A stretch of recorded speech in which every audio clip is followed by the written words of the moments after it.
Good afternoon, truck guys and gals. I think this is our first 100-degree day in Tucson. And let's see what we have going on today.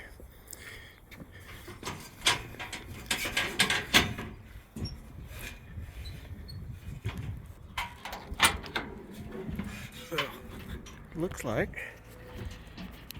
plumbing and wiring. A little bit of that to do.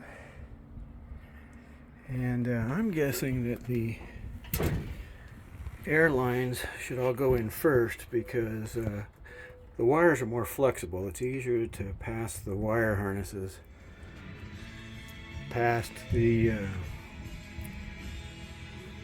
air lines than it is to negotiate the air lines around the wiring harnesses.